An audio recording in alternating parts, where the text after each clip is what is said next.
Happy Thursday and welcome back to Josh Talks About Stuff, the show where Josh talks about stuff. So, getting into the show right now, please hit that like button and subscribe, and definitely click that notification. I'm here every Thursday talking about some arbitrary topic or something interesting, hopefully.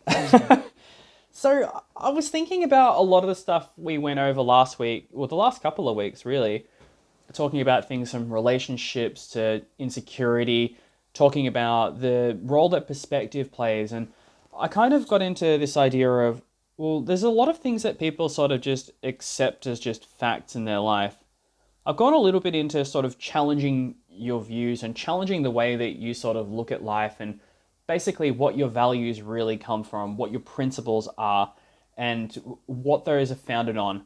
Because a lot of the time we do found those on things that are instilled upon us, things that we've learned from, say, high school or primary school, or whether it be something we learned in church or something we picked up from a book or maybe on television. Could have been something our parents said or our uncles or our aunts or a sibling, someone in the community, someone of influence often. Sometimes it might be a celebrity who said something. Or it could even be something that's woven into the fabric of our society. Something like the concept of freedom, for instance. There's these things that we just accept as either a fact or we even accept them as just being something that we believe in. Now, there's things that, you should believe in, like human rights and whatnot. And look, the concept of freedom is one I did want to touch on today, because it is a really interesting topic. Now, I have said in the past, I really don't want to politicize this or anything. And look, this is not really a political view, but it's more just a very broad look at a concept that I sort of see, or a construct, I guess I should say, that we have in our society that a lot of people cling to.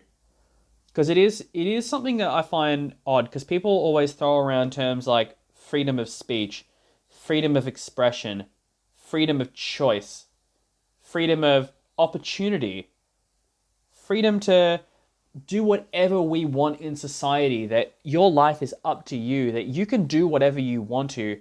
You can achieve the highest success or the lowest, well, the opposite of success, really.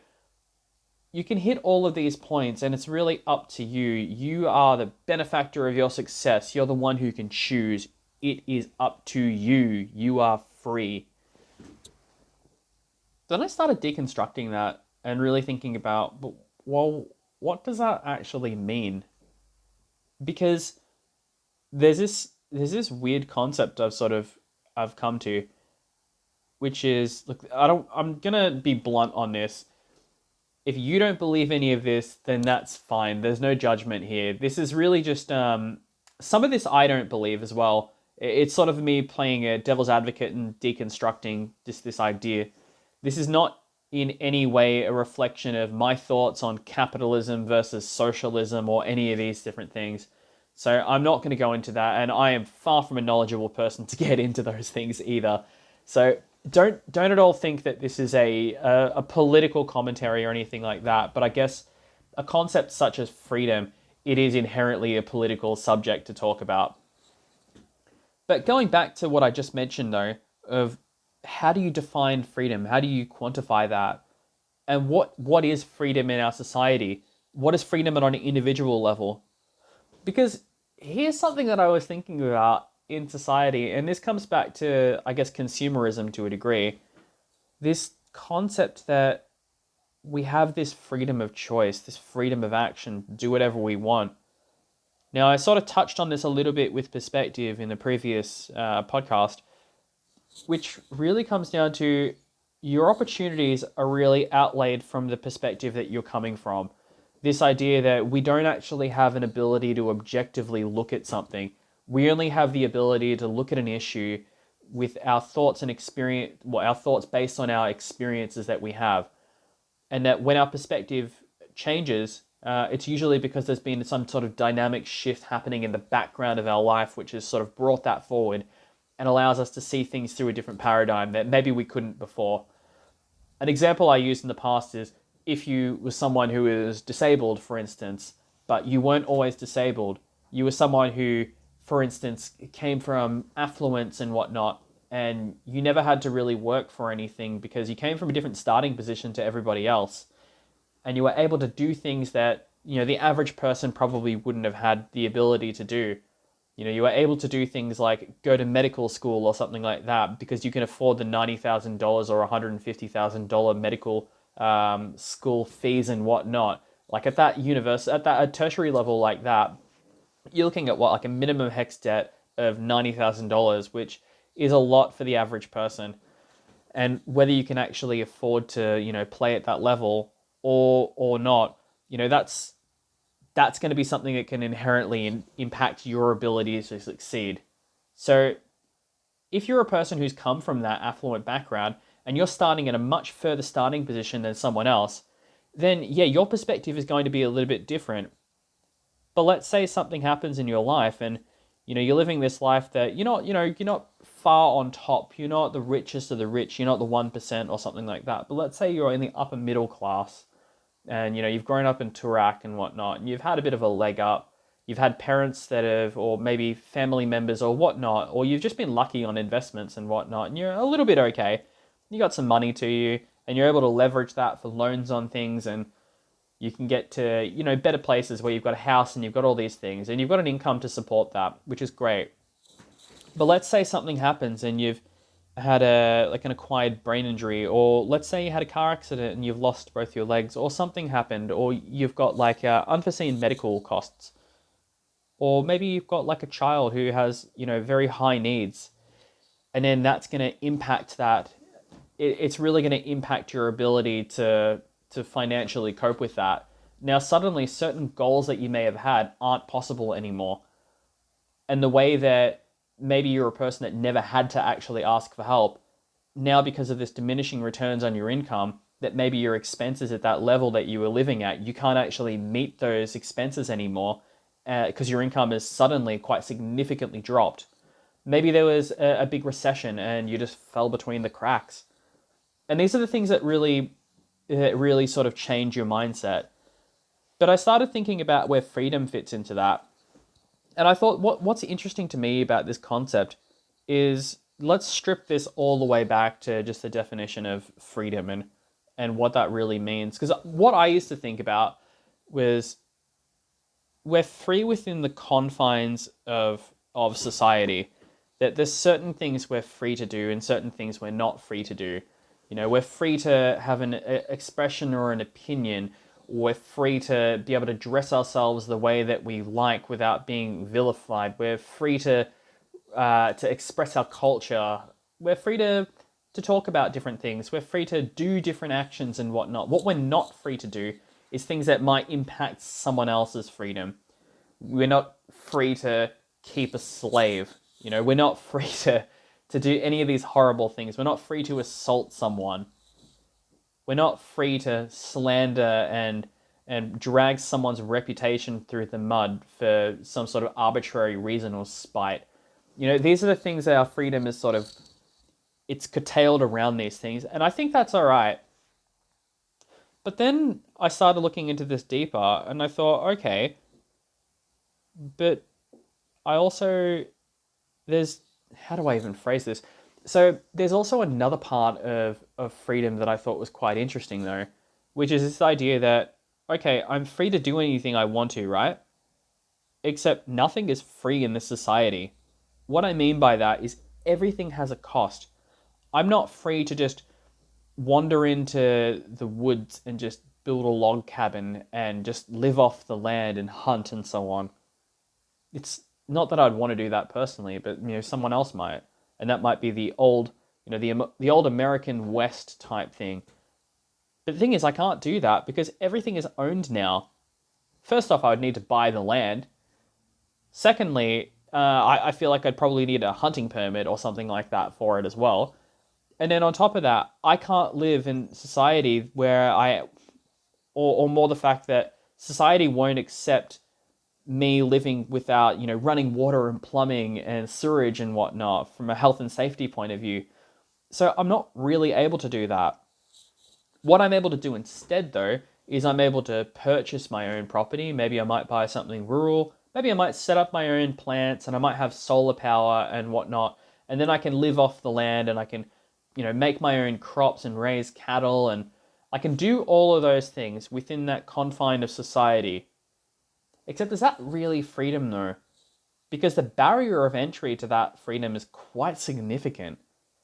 Because you got to look at the rising cost in land and housing as well, in Australia, for instance, where I am. And then on top of that, you've also got to think of the setup costs of this too. Will be astronomical to do that. You're basically running like a hobby farm at that point. And yeah, there's cheaper ways to do this. But still, even when you own a property, you still got land rates and whatnot. And then you've got taxes on top of that. Now, I think that's fine to have things like this, like taxes and whatnot, because, things aren't going to be free in society. Someone has to pay for medical sides of things, like the healthcare system that we have here in Australia. Someone's got to pay for police. Someone's got to pay for a military, for putting roads down. All of this stuff has to be paid for. So it's got to come from somewhere, and the easiest way to do that is through taxes. That way we've got, an education system for people as well. So I get that all needs to exist, and that's fine. But it really comes at the expense of this idea of what freedom really is. Because the idea of it is there, but, the easiest way to live our lives, because you can't just be free in the world. Because you need to pay for money, you need money to pay for food. Water's not free. You have to pay water rates. All these things have a cost. I need to pay for my bed to sleep in, electricity, gas, all our utilities. Everything costs money. So where do you get money from is the next question. Well, the easiest way to get money is to get a job. But then that comes an inherent sacrifice too.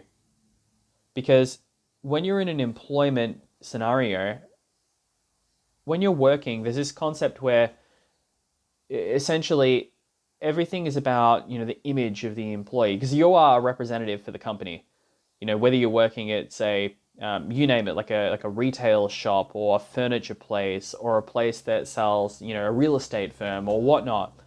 Everything has a brand image because it really is about selling things. And this goes back to the consumerism thing I want to talk about later. But this really kind of, once again, is a further curtailing of that freedom, because suddenly, in a workplace environment, you don't really have that same freedom of expression. You don't really have that same ability to dress yourself the way that you want. You don't have the ability to speak how you want because there's certain etiquette that plays out there. And I'm not even talking about, saying things that aren't PC or whatnot. But then, that stems into a further issue. Well, not really issue, but a further sort of a point to sort of make in there too is what is appropriate and what's not appropriate. Because a lot of these ideas, for instance, like dress codes and whatnot, look, there's one thing between having a uniform in a workplace and then having a dress code and a dress code, because they're two very different things. So there's this idea of, if you're wearing a uniform in a workplace, a great example would be, say, like a fast food restaurant where they've got the iconography of the brand all on their chest or on their back or wherever it is. It's all printed on their top. You can immediately tell as a consumer when you walk in, that's the person representing the brand. They clearly work here. They're an employee of this business. That's who I want to be served by, and they must have some clout about them or some sort of brand knowledge as well. And that's great because that's representation. I got no problems with that. But I start to question things like business attire, for instance, because there's so many weird things about it. I don't understand really why one set of clothing is deemed appropriate versus, say, another. Why is a button-up shirt considered more proper than, say, a t-shirt or a jumper? Or why is a zippered hoodie not the same as a blazer? Because it's so arbitrary. And I know there's a lot of people who will say, oh, but that's because it's not appropriate. You can't simply wear, your average t-shirt and jeans to the office. You can't do that. Here's my question to you. Why not? At what point, especially when it's an environment where there's no customers that actually see you, you're just dealing with other workplace people, then what difference does it make? Now, I've heard theories from management on this who often say things like, well, the reason behind that is actually so that people will take more pride in themselves, so therefore they'll take more pride in their work and they'll give better customer service, or whether it's not a customer service industry, they'll do a better job in reporting or whatnot they do. But there is so many layers to unpack in that, though. This idea that it's almost an inherent implication in that not dressing in business attire is not looking after yourself, which I find just crazy. And I think, like, why we're clinging on to these ideas that you think about things like business attire or whatnot. I'm just using that as one example. There's many different ways that dress codes come into it. Like why should a woman wear high heels in an office where it makes no difference? I don't know what difference it does for like a woman wearing certain types of footwear in an office. It's ridiculous. You know, why do some places say you can wear a pantsuit versus a skirt? Why do some places say I have to wear a tie versus wearing a collared shirt? What difference does it make? And it's just because someone a long time ago, probably dead now, came up with this plan that we just seem to follow because that's how culture works. Society seems to work from these cultural memes that go all the way back to God knows when, to when we've long forgotten where this tradition came from, and yet we follow it for why? Honestly, why? Why does it matter? Because all I see in these scenarios is, once again, this endless gate that we're building around this idea of freedom. Because we spent, and I'm really passionate about this now, strangely enough, because here's the deal. It's not like we just go to work in our off time. Our free time is our off time, because probably most of our time we spend in our life is working. You know, the average person works, 40 to 60 hours a week. It's a long time. It's a long time to spend at a job when you're working 8 to 10 hours a day. And then what happens after that in your so-called free time? You knock off work, you come home, and then after that you're so burnt out often that you'll just sit down, do nothing with the rest of your free time that you have left over, then eat, then go to sleep early so that you can get up for the next day of work again? All so that we can live in this society, because we need that paycheck at the end of the day so we can actually afford to move forward, so we can actually afford to pay our rent, pay our mortgage, buy our food. This endless cycle of consuming stuff, which is just nuts. And then you throw like consumerism into that later on, where we look at things like fashion and so on, which is just another never-ending money pit that we throw our dollars. And our dollars aren't even the main thing at risk here. It's our time. Because we're essentially, a workplace exists through renting humans. So we rent out these humans, and then in the time that they've traded for money, that they've sold their soul for, then they throw that at arbitrary just junk. Just stuff. A society defined by things and stuff. Because we want another table, because we need to have the latest watch, we need to have the most advanced phone. Why do we need this stuff? Because at the end of the day, most people don't even use 1% of their crazy smartphone's capability. Why? Unless you're going out there and you need something with like a legit camera in it, but you also need a mobile platform, fine. Or you want 4K video quality, but how many people are honestly actually using this technology? And there's such an emphasis on buying things brand new too, instead of just buying things secondhand, because you can buy everything secondhand. From motorcycle leathers to a couch. A lot of the furniture that we've got in our place, we've got most of it for free, to be honest, because a lot of it's been stuff that we've seen given away, or we've found it or whatnot, and it's fine. And I am happy with that. I'm using a secondhand computer desk right now, and it does the job. It's a desk, it's a table. You know, it's not the prettiest, but it serves its job and I'm happy with it. And it didn't cost me a cent. Likewise, we've got this brilliant looking coffee table that someone just didn't want. We got that for free. It was on the side of the road and the thing is immaculate. This beautiful wooden, it's like a proper like hardwood timber unit too. It's really nice. But that's the thing. It's not like a one-off. It's not like I just happened to get that 1% chance where I found something good. Keep an eye out for this stuff and you'll find it. And that's because we live in this credit card society where everyone wants to have the latest thing. And I sort of understand why to a degree. This idea that life is fleeting, we're not going to be here forever, so get what you can while you can.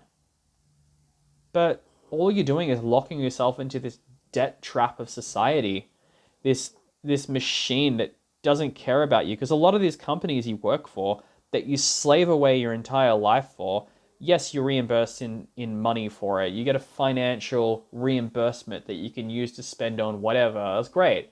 You can spend it on your bills or luxury items, whatnot. And look, I'm not above that. I have luxury items. I'm into cars and motorcycles, possibly the two worst financial endeavors anyone could get into. And I'm into those. So look, I'm just as bad. I used to be into collectible figures and so on too, and Lego, and I've currently got if anyone knows what this is, I've got a 3A Metal Gear Rex sitting on my desk right now, and that was not cheap. So yeah, look, I'm just as bad as anyone else. But it's only in recent times that I've started really linking that with this concept of what it is to be free. Because when we strip it down and have a look at the simplest way of looking at it, that you can't just reject society's idea. You can't just reject this idea of freedom and go and live in the woods, because it doesn't exist. You're always on this leash. You're always on this tether where you either need to be the manager or the boss, you need to be the owner, or you're the worker who's having to just go in there to a faceless company where someone, above you might know your name, but the company itself doesn't know. You're replaceable. And this idea from the past, this old age idea that, that you mattered or your employment was great. And it's almost like company propaganda, this idea that you're being paid in the experience. It's better to be working. At least, if you're unemployed, it's looked down upon. And I get that to a degree, but it's crazy how it's stigmatized though. This idea that people will justify being essentially like an indentured slave within this system where they have to work because they have to keep up with the Joneses. They've got to buy the latest thing because they're conditioned to it through advertising, that it's constantly programming them with this want for the next thing, to have the latest invention, to buy the next thing, to constantly chase their tail, which means they need to put more of their time back into this machine so they can be paid an arbitrary sum that they can throw away again. It's just, I just find it just really odd. It's a strange place to be, because a lot of those people will justify this and say, yeah, well, I might be in this minimum wage job where I'm spending my entire life, all of my hours, working 80 hours a week to pay off this debt that I have, or doing whatever I need to do, throwing away all of my youth, all of my life at this. But you know what? At least I'm working. At least I'm not one of those lazy, or I'm not one of those sad welfare bludgers who are sitting on the sidelines doing nothing.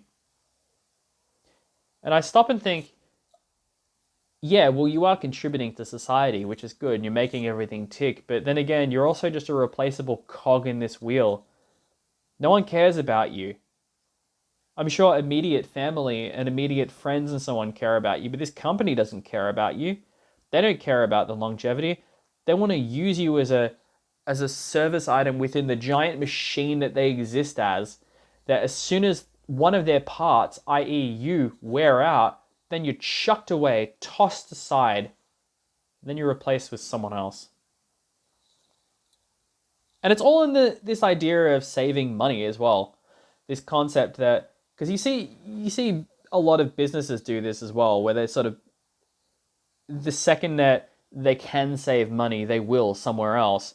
You see this with a lot of women where they get into into their 30s, and then a lot of bigger businesses will start looking at them and think, well, don't know about Susan. She looks like she's got a husband. She's probably going to settle down and want to have kids soon.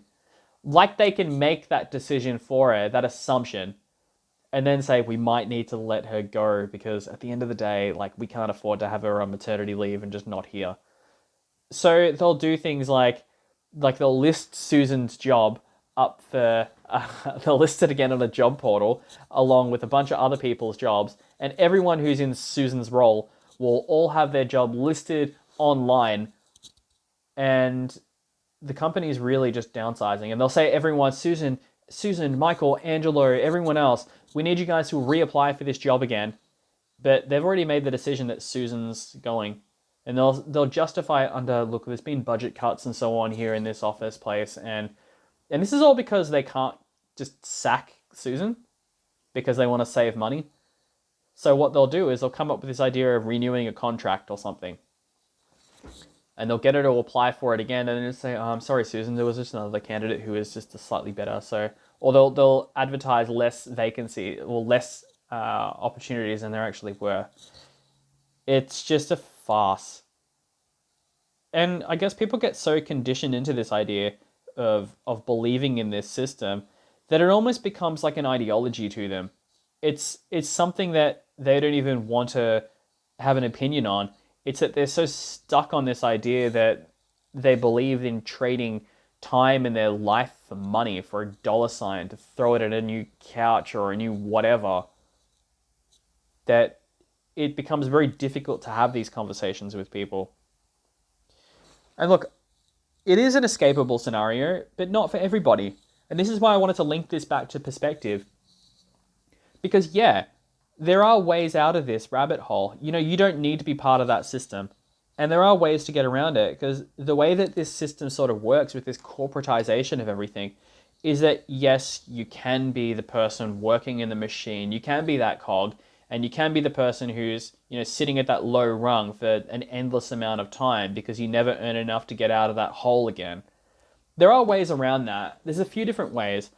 Number one is, if you really, really wanted to, you could just minimize all of your costs, live exceedingly frugally for a long period of time, put away, like, try and live off 10% or whatever is possible to, and then just bank the other 90%, and then just keep going through that for a couple of years. Even just bite the bullet, work 2 jobs and work, you know, like 80 to 100 hours a week or whatever. Do odd jobs here and there. Even jump on like Airtasker and whatnot, and do more things as well. And if you really wanted to, you essentially could do that. You could rake in whatever you could, do your maths on what you need to live per year, and then once you've hit that sort of limit and you've made that money, then essentially you can stop working and retire early, and then you can live under this idea where essentially all of your costs are met. And I think that's true wealth in a way, is where all your living costs are already met for the rest of your life. You don't need to worry about having to work again, and then work becomes a choice. So that's one way out of it. So you can do that. The other way, and look, before I get to the other way, it's not a way that I think a lot of people are going to want to do, because there is a sacrifice to this, and that really comes down to the big underpinning of this, is freedom is not without sacrifice. But the other way to get out of it is you could use the system, because not everyone has to be an employee. Management, bosses, business owners, they don't just happen to exist within the system. They're people too, and they're people who are able to make that transition and doing that. So it really comes down to finding out how you can make that happen. So to exist on that spectrum of the system, what you really need to do is think about how to, I don't want to use the word exploit here, but I can't think of a better word to really use, but really using the system. So how does the system really work? Well, the simplest way to look at it is, I've broken it down into two different steps, really. Finding something that people already want, whether it's a business, it's a product or whatnot, or service, and then you add value to that, which is step one. And the second step is outsourcing. So what do I mean by that? By adding value and outsourcing? All right, well, let's say it's someone needs, I'm going to come up with a pretty arbitrary example here just to make this really simple. Let's say someone needs a ditch dug. So I could find someone, or I make a deal with someone to do the ditch digging, and I'll say I'll dig the ditch for say $50, for instance. And then all I'll do is once I've got that deal done, I'll find someone else to do that ditch. So essentially what I've done is someone needs a ditch dug. I've offered to do the work, so I've added value to their life. So I've given them a way where they don't have to do it, but it comes at a cost. But now I'm stuck in the position where essentially I've put myself into a worker's point of view. So now I'm trading my time for that $50. But what if I then essentially sublet that to someone else and I get someone else to do it, say for a cheaper price, I get someone else to do it for say $20 or $30 even. And essentially I'm still making that $20, but I don't have to do anything now. So I essentially added value to the person A by getting person B to dig the ditch, while me, person C, am raking in the profit without actually having to do anything. Which gives me free time, and that free time, I can go out and find someone else who wants that service done, and then I can keep expanding on that, and essentially I can build a business around this ditch digging idea. And that's essentially how, it's a super simplified way of going about it, but that's like the most base level to look at this from an economics point of view. But that's essentially the other way to look at it. So there are two options that you can have really to live outside of that, so you don't have to be that mouse always stuck in that wheel, constantly going around. But that got me thinking though, with the rate that technology is advancing as well, how long is it before technology is going to start replacing a lot of the work that we've got? Because the average person, like a lot of, I'm not talking about those of you who are qualified, who are, doctors, lawyers, whatever. I always love using those two examples, or engineers or whatnot, or medical fields or teachers, anything that's, a skilled worker. Without looking at you guys, a lot of the basic jobs, whether it's like manual handling jobs, or whether it's just like being, even like a great example that we've all seen, when we go down to the shops and whatnot, I'm sure you've seen this before, because it'd be crazy if you hadn't, which is automated tellers, or I don't know the real correct term for it, but remember when you used to go down to the shops and you'd have a checkout person there and they'd beep everything through, and yes, you still have that these days, but you'll have one of those to like 10 robots who can do it anyway, because all it is really just an automated system where you can pay the money into a machine, and the machine does it far more efficiently and quicker sometimes. And the overheads for the machine is going to be a lot cheaper than employing a person. And then you only need to pay, say, like a person, like a technician, to look after the machines, or make sure one person can say, monitor the machine so nothing gets nicked or stolen. Now, that's great. But then when we look at that at a mass scale, though, and you've seen this in automotive manufacturing as well, where automotive manufacturing, most of that these days, if not all of it, really comes down to just robots and machinery doing most of the work. It's safer too, and it's better because it's better in a way where we can have more consistent manufacturing, because everything is done through CNC machines and whatnot. It's all programmed, and every time we press print on that, the same part's going to get made each and every time. It's not going to have, when we look at 60s American cars and whatnot, where you've got different welds, which some of them just make me shudder when I look at them. And, you're getting different quality out of it each time. Yeah, that's character, but I don't want my subframe to just disconnect and kill me while I'm driving. So, yeah, automation's probably going to be the big thing that's going to change society. But society essentially would have to make a change too, though. Because when I think about it, if we're doing this on a big grand scale, where everything starts getting this mechanization to it, well, we would need something almost like a UBI, like a universal basic income. For those who don't know, this idea that it's like a basic small package, that like a stimulus that's based on the economy and whatnot, that you'll be paid out on a frequent basis, sort of like a welfare check. And the idea behind that would be that everyone starts from the same place. Because in society, or just in the world in general, there's one thing that you can never guarantee, which is equal outcome. You'll always be able to, you can create a system where you can have equal opportunity, which I think is the way to go, but I don't think equal outcome is going to be the way to sort of solve problems. Because the problem with that is it takes away things like aspiration when you've got equal outcome. This idea that everyone, no matter what, are all the same, because different people value different things. Some people are more materialistic than others, and others aren't. So I don't know if that's a great way to go about it. And there's going to be other people who um, really have different aspirations in society that maybe they won't be able to achieve, or there's nothing incentivizing them to do so. So I think if we have everybody on the same level, then people can, from that point of view, they can move forward to choose if they want to do something, if they want to start a new project, if they want to work, or if they want to earn extra money to go do whatever, then they can.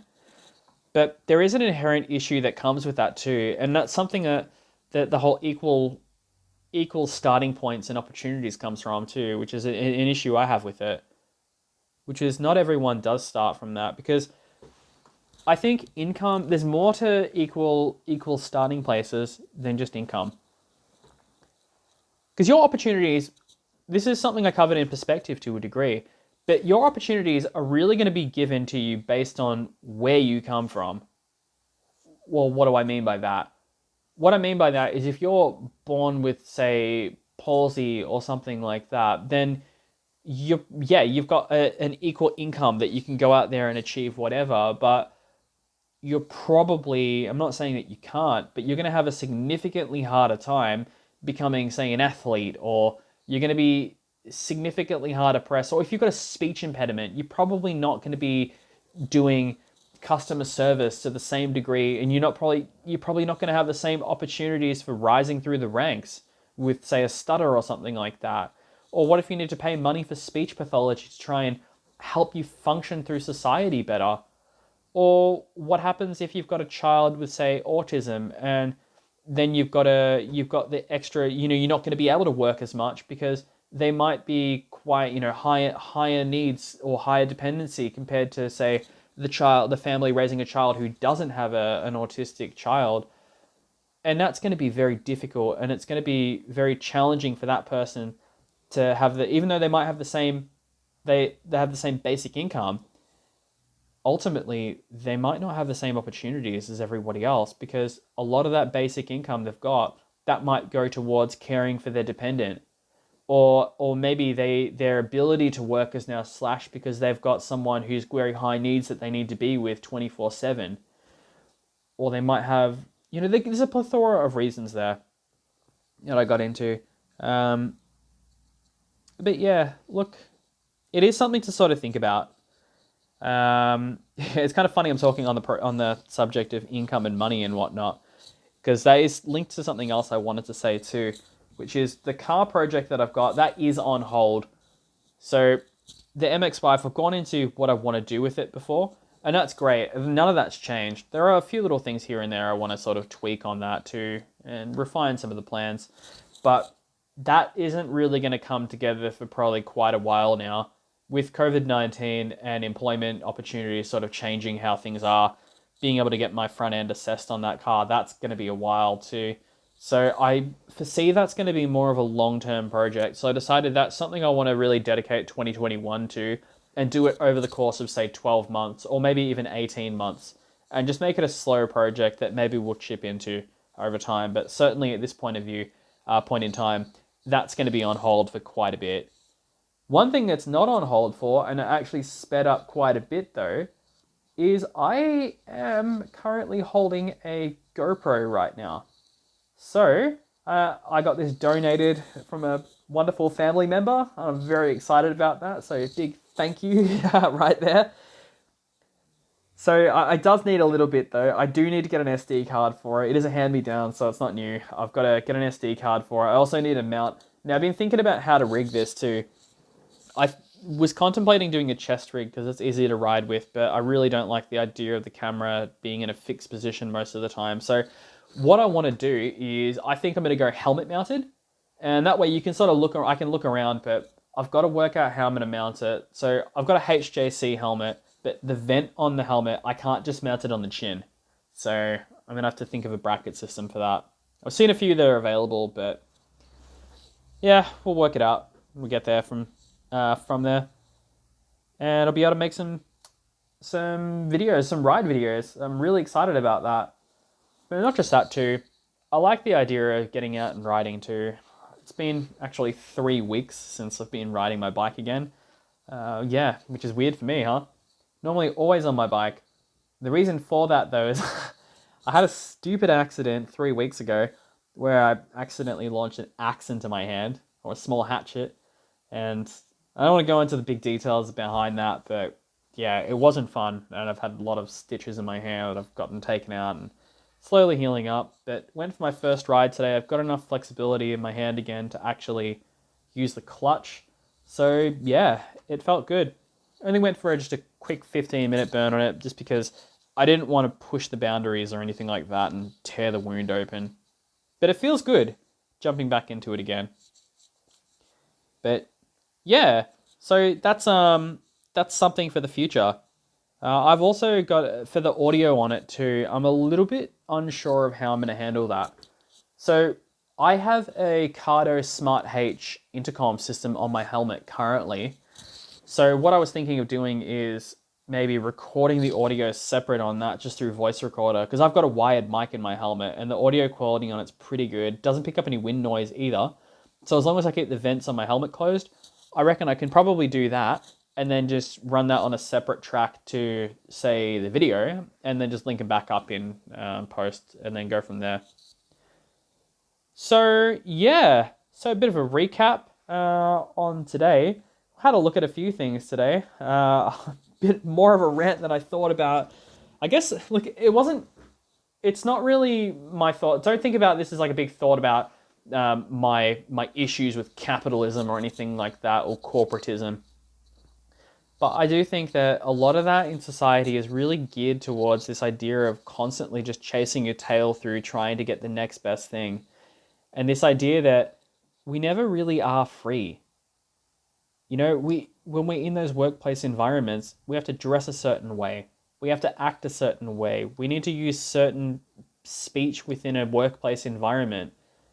You know, we can't just be our long-haired, shaggy selves with a pink fringe and big earrings and wearing whatever face tattoos we have or whatever it is, whatever it might be. You know, we're not really free to do that because there's consequences behind all of those elements. And it's just funny that people will still talk about freedom. We are freer than we're freer than a lot of societies, which is good. But I don't think we really are free.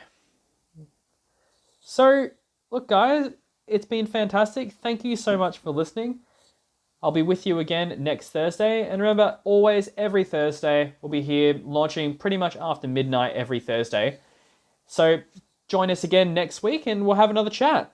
Not really sure what we'll go into next week yet. I've got a fair bit of notes here to sift through. I've got a few different subjects and there's some things I was hoping to get through today, but it looks like we've run out of time. So we'll go through those next week. And like always, remember to hit that like button, subscribe, and definitely hit that notification. And like I said, every Thursday, we'll see you next week. Thanks so much for listening. Bye.